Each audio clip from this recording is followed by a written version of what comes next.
eny azy hiaraka hianatra ny soratra masina isika fiaraha-mianatra ny ten'Andriamanitra zava-dehibe dia zava-dehibe zany amin'izao fotoana izao ka tokony ahitantsika fifaliana fafinaretana indrindraindrindra fitombona ara-panahy hiara hivavaka aloha isika ry Andriamanitra rainay tsara indrindra any an-danitro ray zanaka sy fanahy masina mipetraka eo amin'ny seza fiandrianana iakohofa ny loholo 420 anaovany zava mananaina hira efatra andreo manala manao hoe masina masina masina ilay tompon'Andriamanitra to ilay taloha ankehitriny ary ho avy saotra dera laza ery aza voninahitra tolotra ianao raha fankasitrahana tanteraka raha afaka mbola hiara hianatra ny teninao manazava ny sainay ary indrindra indrindra ahafantarany tena sitraponao ahoana ny amin'ny maty zany no hevitra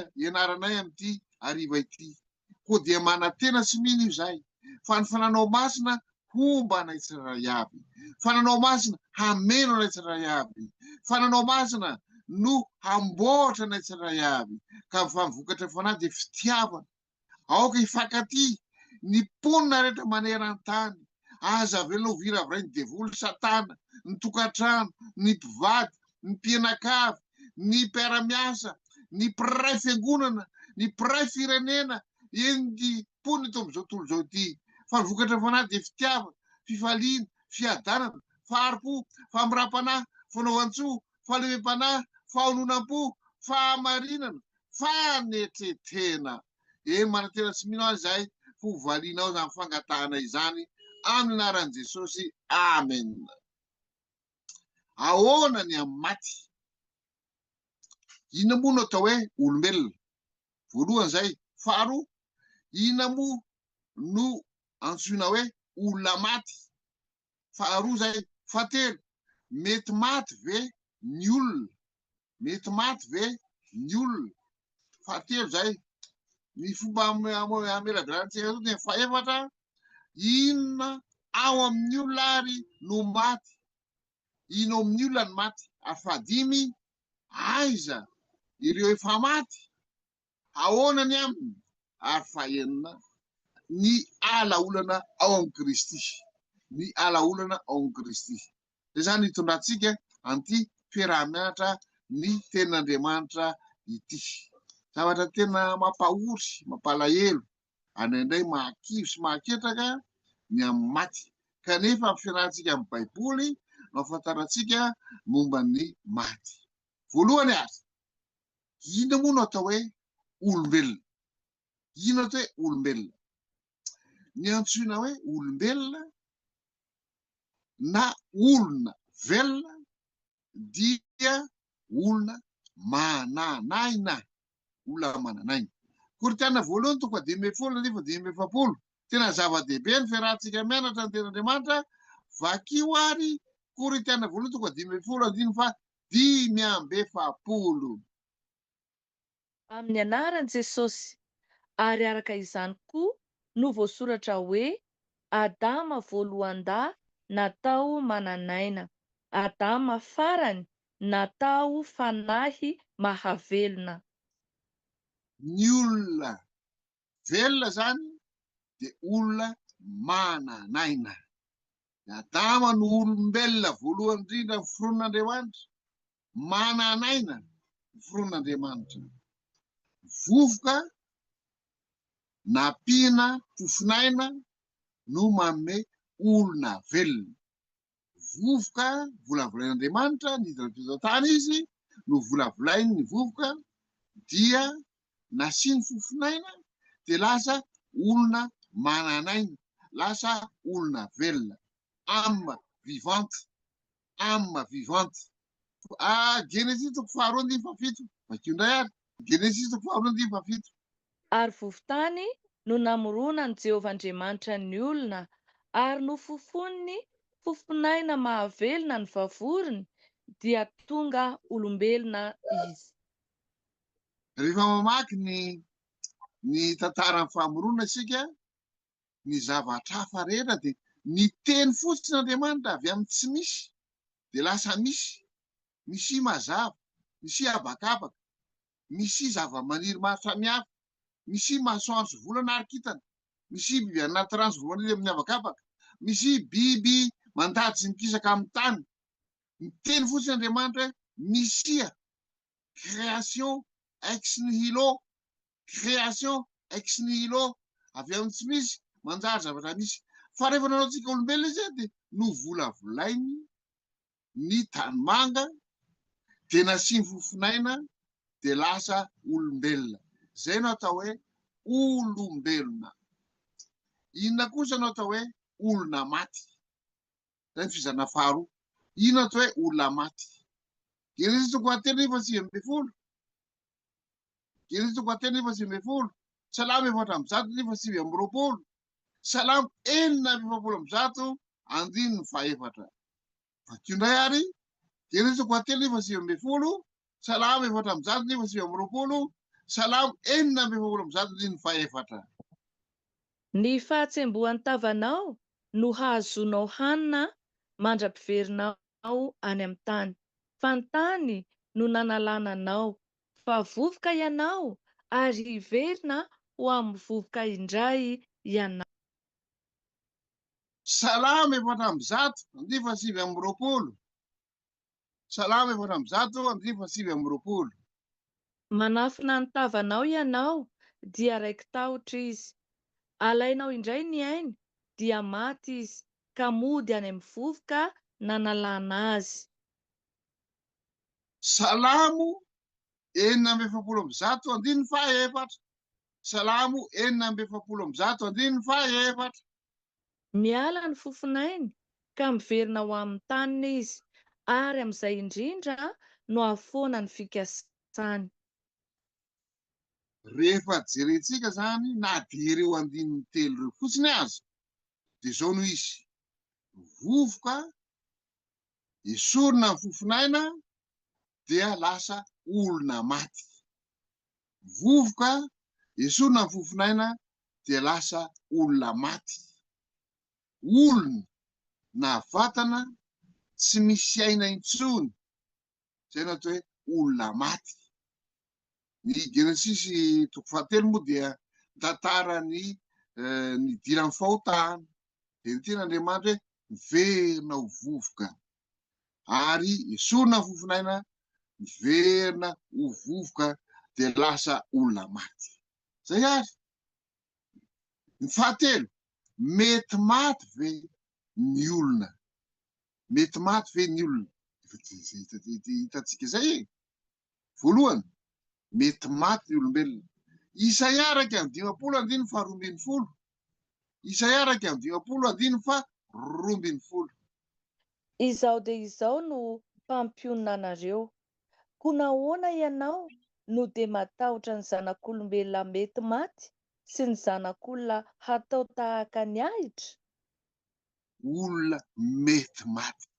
Nahoana ianao no matahotra olona mety maty? Tena manizingizina zany ny Baiboly fa mety maty ny olombelona. Ny fahotana no mahatonga ny fahafatesana. Ny fahotana no mahatonga ny fahafatesana. Romanina toko fahadimy andiny faharoa ambin'ny folo. Romanina toko fahadimy andiny faharoa ambin'ny folo. Romanina toko fahaenina andiny fahatelo amby roapolo. Romanina toko fahaenina andiny fahatelo amby roapolo. Vakindray ary. Koa izany dia tahaka ny nidiran'ny ota avy tamin'ny olona iray ho amin'izao tontolo izao, ary ny ota no nidirany fahafatesana ka nahatratra ny olona rehetra ny fahafatesana satria samy efa nanota izy rehetra. Satria efa nanota izy rehetra ka dia tafiditra ny fahafatesana. Tafiditra ny fahafatesana satria nanota. Romana toko fahaenina andiny fahatelo amby roapolo. Romana toko fahaenina andiny fahatelo amby roapolo. Fa fahafatesana ny tambon'ny ota, ary fiainana mandrakizay no fanomezam-pahasoavana avy amin'Andriamanitra ao amin'ny Kristy Jesosy Tompontsika. Fahafatesana no tambon'ny ota. Tambon'ny ota ny fahafatesana. Matoa misy fahafatesana zany dia noho ny fahotana. Ny hoe sy tena maty ny maty dia fampianarana sandoka, ary ny tompo zany fampianarana hoe tsy maty ny maty zany de Satana mihitsy. Vakina ny Genesis 3:7. Anao moa ny teny Satana ao Genesis 3:7. Genesis 3:7. Ary hoy ny menarana tamin-dra vehivavy, tsy ho faty akory ianareo. Tsy ho faty akory ianareo. Rehefa namitaka ny olombelona voalohany indrindra Satana, dia izy hoe tsy ho faty akory ianareo. Andriamanitra dia niteny hoe ho faty tokoa ianareo. Dia Satana indray niteny hoe tsy ho faty akory ianareo. Satana egalina devoly. Devoly mpamono'olona. Devoly rain'laingy. Devoly mpamitaka sy ny sisa. Zany hoe devoly. Vakiny hoe ny Jaona 9:7-8. Jaona 9:7-8. Jaona 9:7-8. Ianareo avy tamin'ny devoly rainareo, ka izay sitraky ny rainareo no tianareo atao. Izy dia mpamono olona hatramin'ny taloha, ary tsy nitoetra tamin'ny marina, satria tsy misy marina aminy. Raha mandainga izy dia ny azo ny lazainy, satria mpandainga izy sady rain'ny laingy.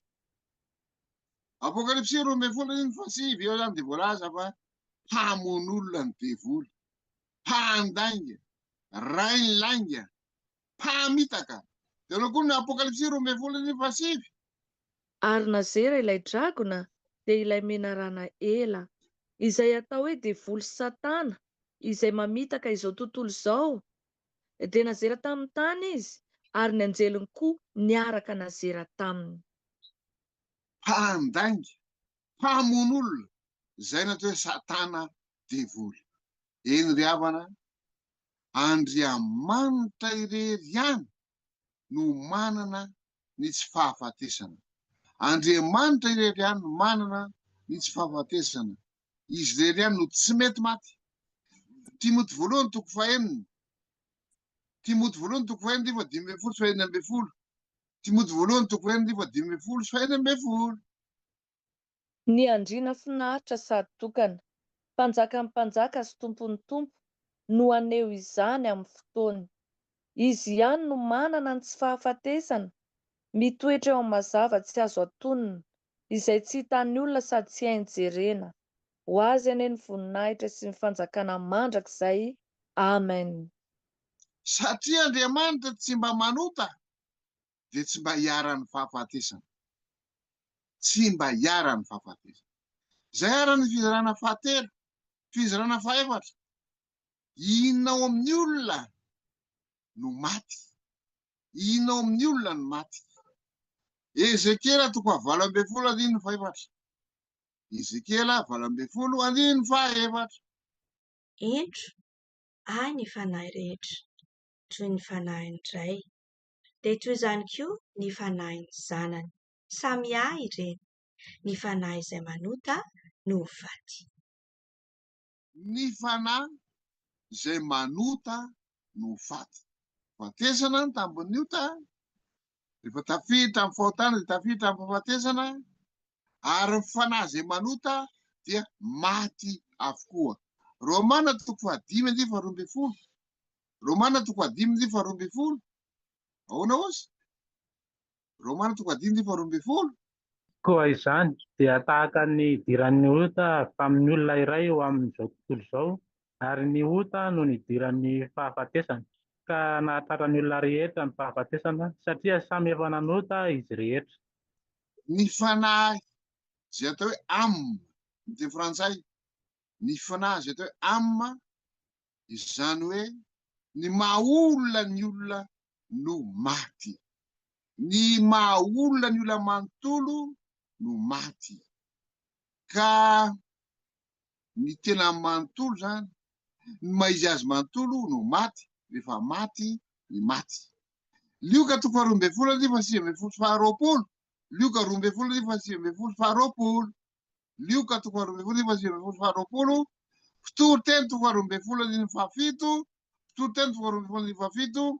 Ary Isaia 7:10.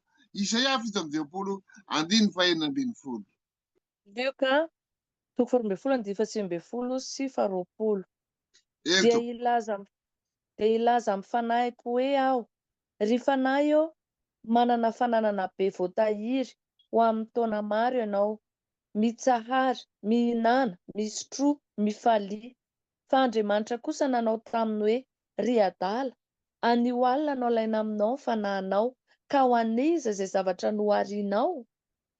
Toriteny toko 20, 17. Toriteny toko 20, 17. Ka ny vovoka dia iverina amin'ny tany ho toy ny teo, fa ny fanahy kosa iverina any amin'Andriamanitra izay nanome iny. Eo zany dia somary asitsika fanazavana kely. Ilay fofinaina no verina amin'Andriamanitra satria tany manga nampiana amina fofinaina, io fofinaina io ilay teny gasy hoe fanahy eto dia miverina ho amin'ny vovoka ary ilay fofinaina miverina amin'Andriamanitra. Isaia 7:20. Isaia 7:20. Ahoana ozy? Fa tsy fandahatra mandrakariva aho ary tsy ho tezitra mandrakizay, fandrao ho reraka eo anatrehako ny fanahy dia ny aina izay nataoko. Zay zany le hoe fofinaina egalina avy amin'Andriamanitra dia miverina amin'Andriamanitra, fa ny vovoka miverina amin'ny tany, fa ilay amina dia maty tanteraka. Ireto ary no porofo manamarina an'izany. Foana ny fikasan'olombelona rehefa maty izy. Foana ny fikasan'olombelona rehefa maty izy. Vakiana Salamo 4:7, 5. Salamo 4:7, 5.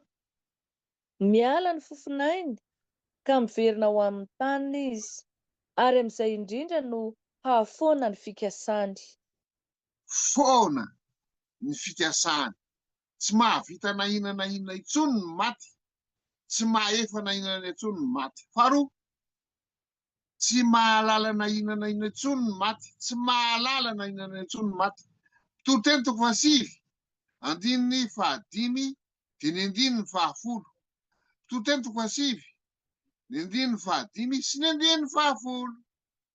Toriteny toko 7, 10 ary Job 4:20.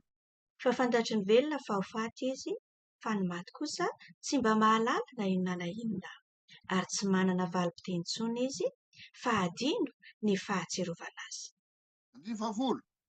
Izay rehetra azony tananao atao dia ataovy amin'ny herinao, fa tsy misy asa na hevitra na fahalalana na fahendrena any amin'ny fiaina-tsy hita izay alehanao. Tsy misy asa, tsy misy hevitra, tsy misy fahalalana, tsy misy na inona any amin'ny fiainan'ny-tsy hita. Job 4:20. Ahoana ozy? Omem-boninahitra ny zanany nefa tsy fantany, ary mihetra ireo nefa tsy hita. Tsy mahalala na inona intsony ny maty. Omem-boninahitra ny zanany, tsy fantany. Mihetra ireo, tsy fantany. Misondratra ireo, misandratra ireo, tsy fantany. Levona ny fitiavany, levona ny fankahalany, levona ny fialonany. Toriteny toko 7, 5. Le teo zany 5:10. Zao indray ny 5. Toriteny toko 7, 5. Na ny fitiavany, na ny fankahalany, na ny fialonany, dia samy efa levona ela, sady tsy manana anjara intsony mandrakizay amin'izay atao aty ambany masoandro izy. Na ny fitiavany, na ny fialonany, na ny fankahalany. Fa ireny le zavatra miseho reny, hoe manakendakenda ny maty,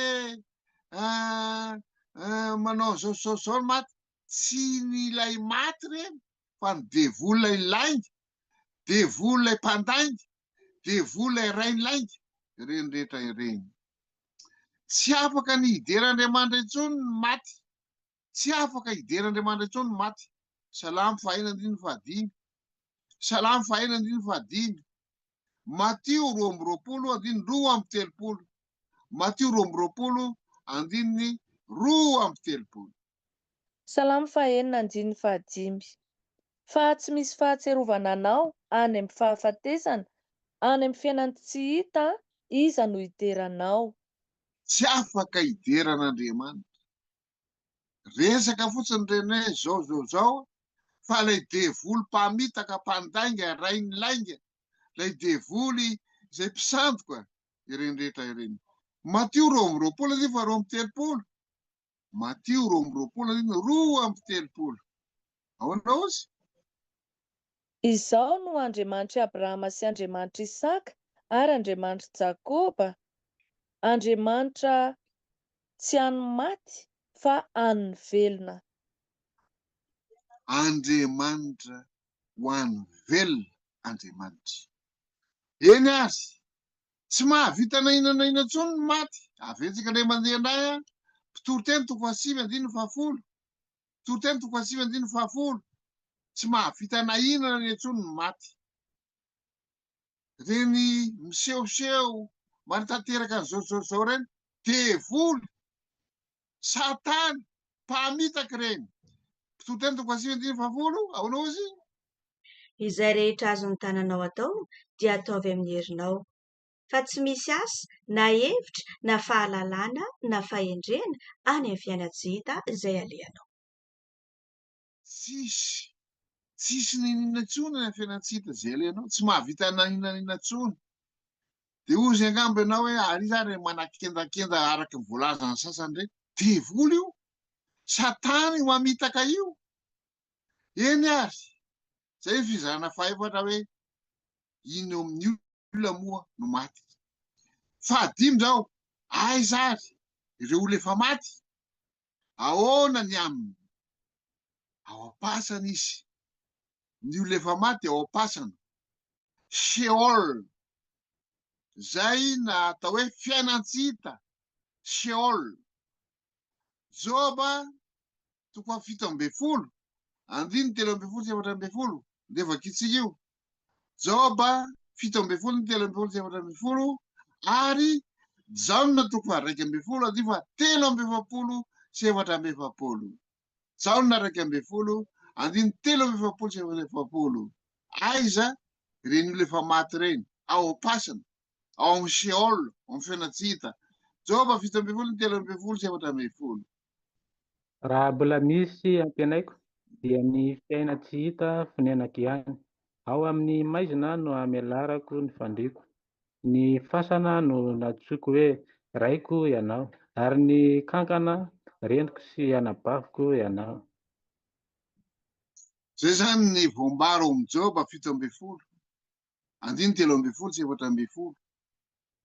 Any ny fifaran'ny fiainana, any amin'ny fiaina-tsy-hita, any amin'ny Sheol. Jaona 2:2. 3:7. 7:7. Ahoana ozy? Jaona 2:2. 3:7. 7:7. Ahoana ozy? Rehefa nanao izany teny izany izy, dia niantso tamin'ny feo mahery hoe ry Lazarosy mivoa.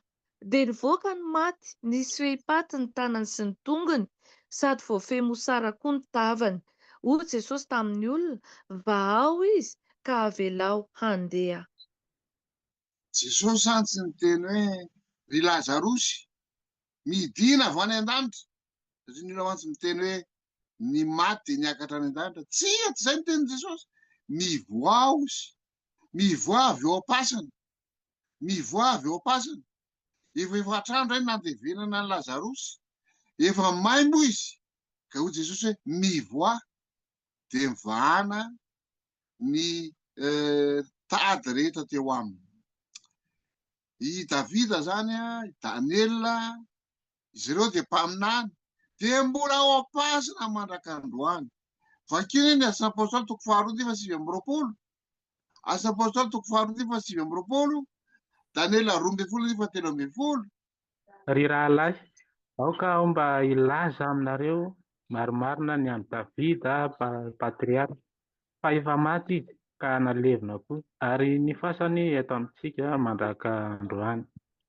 Ao am-pasana Daniela, Davida, reo olona maty rehetra. Daniela 12:13. Ahoana ozy? Fa mandehana ianao mandra-piavy ny farany, fa hitsahatra ianao ka hitsangana ho ao amin'ny anjaranao amin'ny andro farany.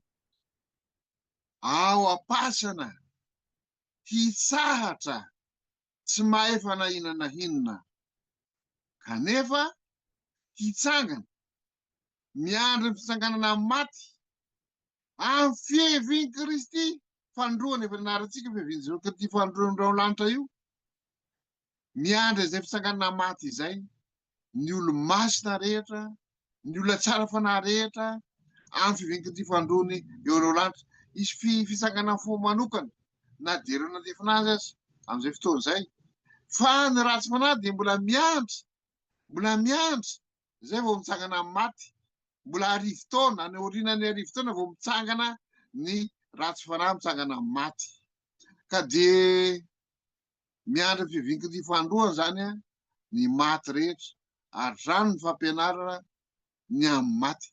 Vakitsika hoe Korintana voalohany toko 5:10, andiny 2:20, Korintana voalohany toko 5:10, andiny 2:20 Asa Apôstôly 4:20, andiny 10:20, Zaona toko 5, andiny 8:20, ary Hebreo toko 1:20, andiny 9:30.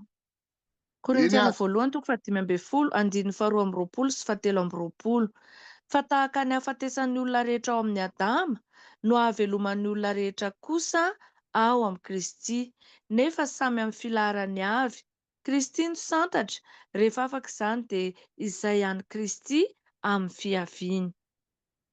Rehefa ho avy Kristy eo amin'ny ranolanitra, ho avy soeraitsony, ny famantarana rehetra efa hitantsika teto avokoa, ara-politika, ara-pivavahana, ara-tsosialy, ara-moraly, ny famantarany amin'ny lanitra, eny amin'ny masoandro sy ny vola ary ny kintana, sy ny sisa, dia any vao hitsangana ny maty eo amin'ny tompo. Asa Apôstôly 4:20, andiny 10:20, Asa Apôstôly 4:20, andiny 10:20.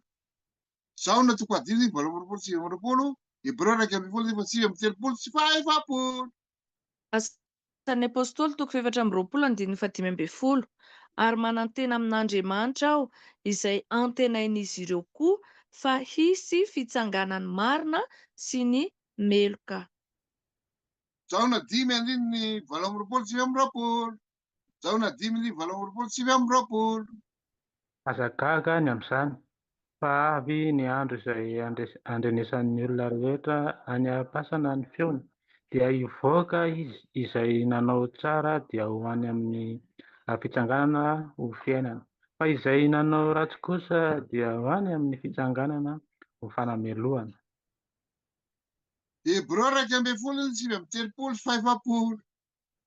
Ary ireo rehetra ireo, na dia efa nahazo laza tsara noho ny finoana aza, dia tsy mba nandray ny teny fikasana, fa Andriamanitra efa namboatra izay tsara lavitra ho antsika, mba tsy hatao tanteraka ireo raha tsy efa mby eo koa isika.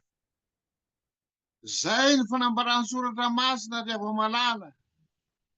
Ny maty ao am-pasana, ao anaty Sheol, ao anatin'ny fiainany tsy hita, ary efa ho avy fandroany eo an-draolanitra Kristy, dia hitsangana amin'ny maty ny tsara fanahy ho amin'ny fiainana. Ary aorian'ny arivo taona mbola ianarantsika, zay vao mitsangana indray ny ratsy fanahy ho amin'ny fahafatesana farany. Ny alaolana ao amin'ny Kristy, ny amin'ity fahafatesana, ny amin'ny olona maty ity. Voalohany, fahavalo ny fahafatesana. Fahavalo ny fahafatesana. Tambin'ny ota ny fahafatesana. Efa nivakitsika io tao amin'ny Romana toko 19:20, tao amin'ny Korintana voalohany toko 12:9. Fa fahavalo ny fahafatesana. Faharoa, nataon'i Jesosy Kristy, maty Jesosy Kristy hamonjy ny olona rehetra. Korintana faharoa toko 5:7. Maty Jesosy Kristy hamonjy ny olona rehetra. Fahafatesana no namonjenantsika ho afaka amin'ny fahafatesana. Korintana faharoa toko 5:7. Ahoana ozy? Korintiana faharoa toko adimy sy efatra ambin'ny folo, maty hamonjy ny olona rehetra Kristy. Korintiana faharoa toko adimy sy efatra ambin'ny folo. Ahoana ozy? Fa ny fitiavan'i Kristy no manery anay, satria izao no hevitray, maty ny anankiray hamonjy ny olona rehetra, ka dia maty koa izy rehetra. Maty Kristy hamonjitsika ho afaka amin'ny fahafatesana. Tonga olona Jesosy Kristy kanefa tsy nanotana oviana oviana. Korintiana faharoa toko fahadimy sy efatra amby roapolo. Korintiana faharoa toko fahadimy sy efatra amby roapolo. Ahoana ozy? Izay tsy nahalala ota dia efa nataony ota hamonjy antsika mba ho tonga fahamarinan'Andriamanitra ao aminy kosa isika.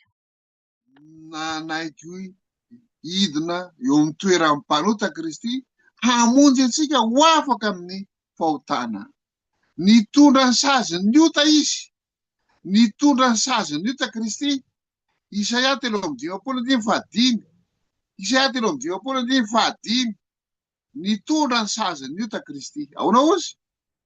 Nefa izy dia voalefina noho ny fahadisoantsika sy notorotoroana noho ny helotsika. Ny fampijaliana nahazoantsika fihavanana no namelezana azy, ary nidia-kapoka taminy no fahasotranana antsika. Zany ny zavatra niaretan'i Jesosy Kristy hamonjena antsika ho afaka amin'ny fahotana, ho afaka amin'ny fahafatesana. Nitondra ny fahotantsika izy, nitondra ny helotsika izy, dia-kapoka taminy no nahasitranana antsika. Afaka ny aina, afaka ny ainy Jesosy. Marka 10:7-7. Marka 10:7-7. Afaka ny ainy Jesosy. Hamonjena antsika ho afaka amin'ny fahafatesana, ho afaka amin'ny fahotana, ho afaka amin'ny fahafatesana. Marka 10:7-7. Ary Jesosy niantso tamin'ny feo mahery dia afaka ny ainy. Afaka ny ainy Jesosy. Hamonjena antsika avy amin'ny fahafatesana ho amin'ny fiainana. Hamonjena antsika avy amin'ny fahotana ho amin'ny fiainam-pahamasinana, fiaina fahasambarana. Eny, naharesy ny fahafatesana Jesosy. Timoty faharoa toko 1:10. Mitsangana tamin'ny maty Jesosy. Nandresy ny fahafatesana Jesosy. Timoty faharoa toko 1:10. Ahoana ozy? Avy eo Korintiana 1:5. 9:7 ka hatramin'ny 7:10. Korintiana 1:5-7 ka hatramin'ny 7:10. Timoty faharoa toko 1:10. Fa naharihary ankehitriny tamin'ny isehon'i Kristy Jesosy mpamonjy antsika, izay nahafoana ny hery ny fahafatesana, ka ny filazantsara no nampisehony mazava ny fiainana sy ny tsy fahalovana mandrakizay. Nandresy ny fahafatesana Jesosy ary mamonjy antsika mba handresy ny fahafatesana ihany koa. Korintiana 1:5-7 ka hatramin'ny 7:10. Korintiana 1:5-7 ka hatramin'ny 7:10. Ahoana ozy?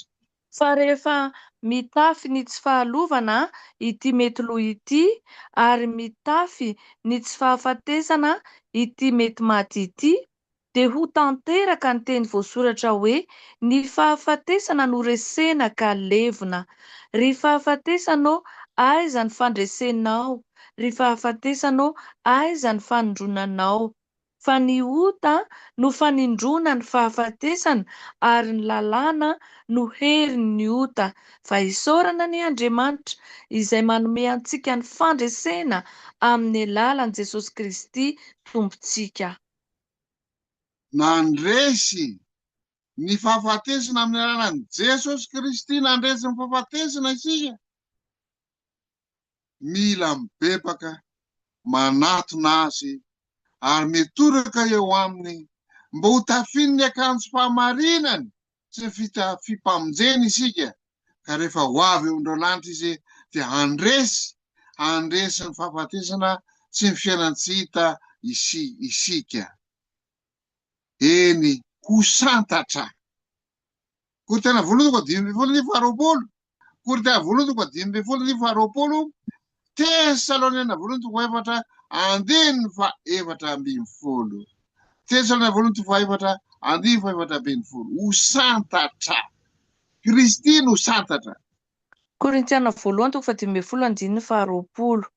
Nefa tsy izany fa efa natsangana tamin'ny maty tokoa Kristy ho santatra izay efa nodimandry.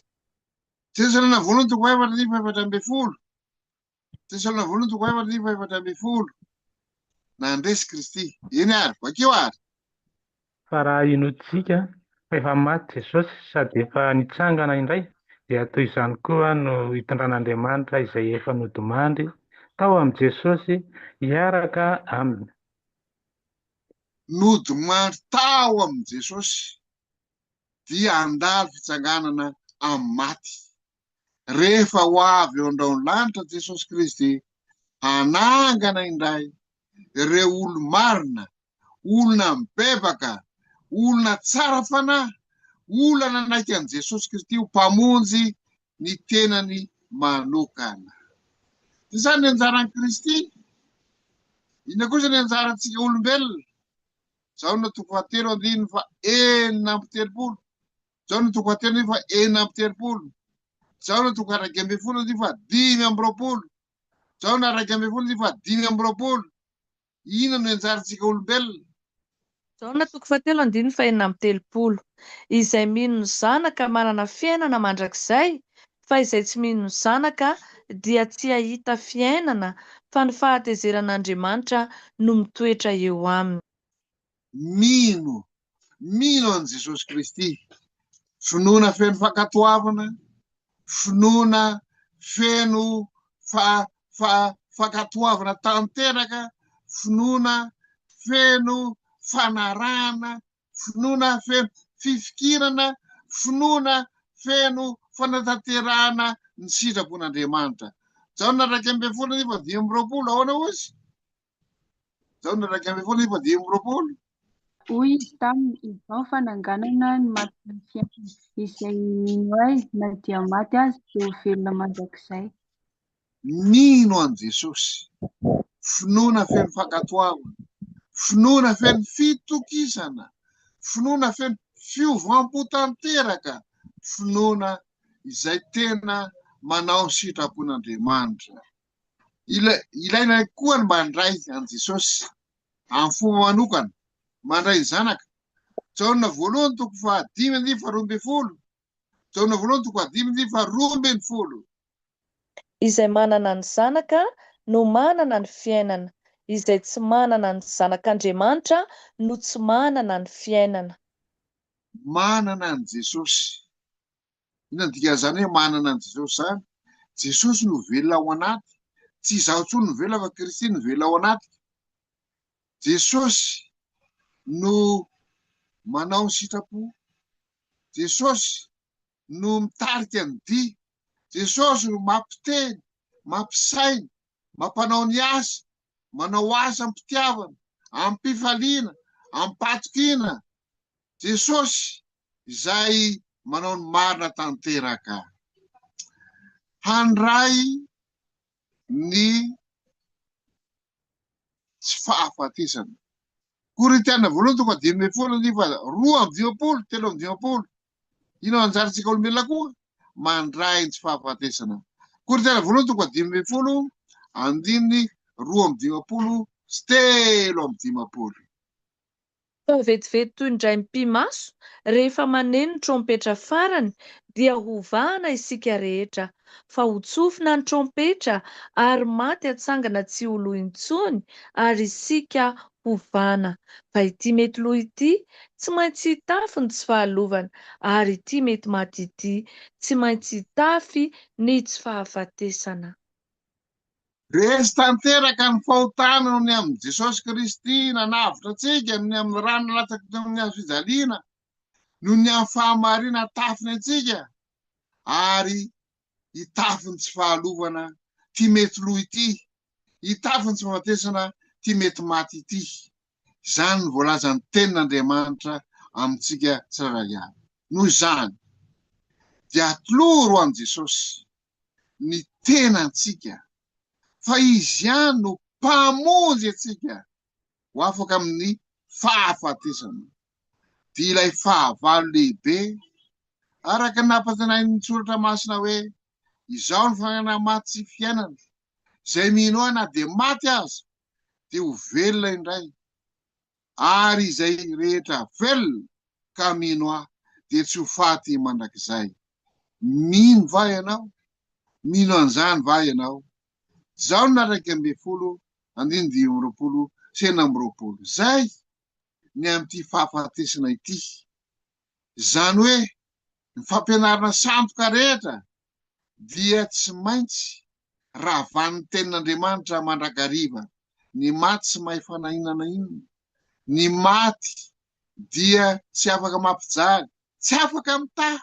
Ny maty dia maty ao amin'ny Sheol, ao amin'ny fiainana-tsy hita, fa miandry ny fananganana maty. Fa Kristy dia nandresy ny fahafatesana satria nandresy ny fahotana. Mila makeo amin'ny Kristy, mila manatona ny Kristy, mila velona ao amin'ny Kristy, ary Kristy velona ao anatsika. Mino zany va ianao? Finoana, finoana, finoana. Iara hivavaka isika.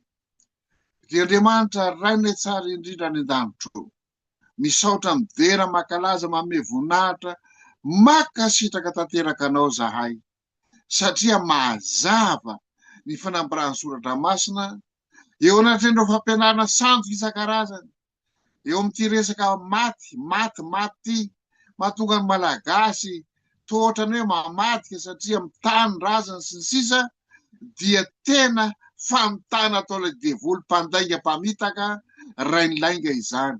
Koa vonjeo ny malagasy, vonjeo ny taranak'olombelona, tsy hino ny amin'izany hoe mbola mandehandeha any ny fanahany maty. Eny makany an-danitra, eny eo anatren'Andriamanitra, mideran'Andriamanitra ny fanahany maty. Tsia fa ao amin'ny Sheol, ao amin'ny fiainana-tsy hita, ary miandry ny fiverenan'i Jesosy Kristy eo amin'ny raholanitra, anangana ny maty. Ka ny maty eo amin'ny Kristy nitsangana aloha, dia zay afaka ho rivo-taona vo mitsangana indray ny ratsy fanahy. Tsy nety mibebaka, tsy nety niaiky fahotana, tsy nety niady tamin'ny fahotana, fa indrisy nanaraka ny devoly Satana. Misaotra anao zay Andriamanitra ny fampianarana rehetra izany. Tehirizo ao an-tsainay izany. Ampio zay mana finoana tanteraka. Ampio zay handray an Jesosy tanteraka ty anatinay. Ampio izahay hanao ny marina, hanao ny sitraponao, ka tena ho fady miaraka amin'ny Jesosy amin'ny fiainanay amin'izao andro fahavelomanay izao. Ary tokony hanao ny zavatra rehetra amin'ny fahavelomanay izay, fa rehefa maty izay dia foana hatreo ny fankahalana, ny fialonana, ny fitiavana, tsy misy ninina azo atao. Ka ampio izay amin'izao fahavelomanay izao, hanao ny marina, hanao ny tsara, hanao ny sitraponao, ary indrindra anatanteraka fitoriana ny filazany tsara amin'ny anaran'i Jesosy. Amen. Dia faly miarahaba antsika rehetra ary manao veloma antsika rehetra amin'ny anaran'i Jesosy Kristy Tompo. Engany mba anafinoana Jesosy isika, handresy ny fahotana, handresy ny fahafatesana, anana anjara fitsangana maty rehefa ho avy eo androan'andra Kristy, andova amin'ny fiainana mandrakizay, ary indrindra hitory ny filazany tsara amin'ny famonjena. Amen.